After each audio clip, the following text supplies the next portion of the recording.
वाशिम जिल्ह्यात सलग 8 दिवस झाले जर बघितलं तर डिझेल आणि पेट्रोलचा हे तुटवडा जाणवत आहे. तसं जर बघितलं तर 8 दिवसापासून शेतकरी या भटकंती करत असल्याचं दिसत आहे. कारण की डिझेल मिळाल्याशिवाय मशागतीचे कामं पूर्ण होत नाही. मात्र काही शेतकरी रात्र जर बघितलं तर पेट्रोल पंपावर काढत असल्याचे चित्र आहे. तर अशा शेतकऱ्यांची व वाहनधारकांची जर पर्यायी मदत म्हणून सकाळच्या दरम्यान जे वाशिम शहरातील जे जाधव पेट्रोल पंप आहेत यातील मालकांनी चहाची व्यवस्था केली. आपल्यासोबत जाणून घेऊया. दादा, काय आपण आज चहाची व्यवस्था केली शेतकऱ्यांची?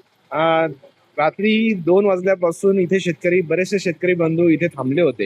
रात्री कोणी 2 वाजता आलं, कोणी 4 वाजता आलं. एक सकाळी इथे आमचं टँकर खाली झालं. इथे आल्यावर असं कळालं की हे रात्रभर इथेच थांबले, इथेच झोपले. एक माणुसकी म्हणून, एक आपुलकी म्हणून त्यांच्यासाठी आम्ही, सकाळची वेळ होती म्हणून आम्ही त्यांच्यासाठी चहा बोलवला, चहाची व्यवस्था करून दिली. नक्कीच मला एक सांगा, काही ठिकाणी आता जेवण मिळ करतात कारण दुपारच्या वेळेस तुमचं टँकर येत नाही किंवा नाश्त्याची व्यवस्था असेल करणार? कसं आहे, आता जसं दुपारपर्यंत स्टॉक राहील का नाही ते सांगता येत नाही, कारण की गर्दी पाहता.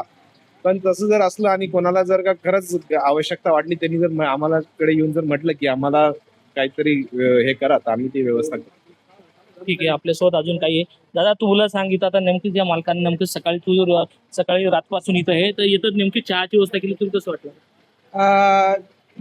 खरं भाऊच्या बद्दल जर सांगायचं झालं तर भाऊ एका शेतकरी कुटुंबातून येतात, म्हणून त्यांना शेतकऱ्याविषयी असलेली तळमळ लक्षात घेता त्यांनी आमच्या सर्व शेतकऱ्यांसाठी या ठिकाणी चहा पाण्याची व्यवस्था केली. आणि आवश्यकतेनुसार जर भाऊ सांगतात तसं डिझेलचा साठा जर भरपूर वेळापर्यंत जर पुरला तर नाश्त्याची देखील व्यवस्था भाऊ म्हणत त्यांच्या माध्यमातून या ठिकाणी केली जाईल. त्यांच्या प्रति एक त्यांना शेतकऱ्याप्रती एक तळमळ होती, म्हणून भाऊने आज आमच्यासाठी चहा पाण्याची व्यवस्था या ठिकाणी केली.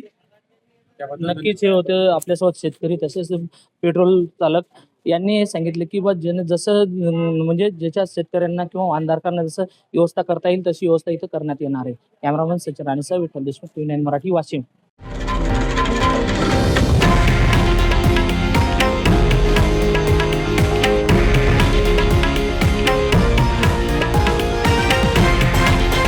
हे आहे देशातील नंबर 1 न्यूज नेटवर्क आणि आपण पाहत आहात TV9 मराठी, एकमेव.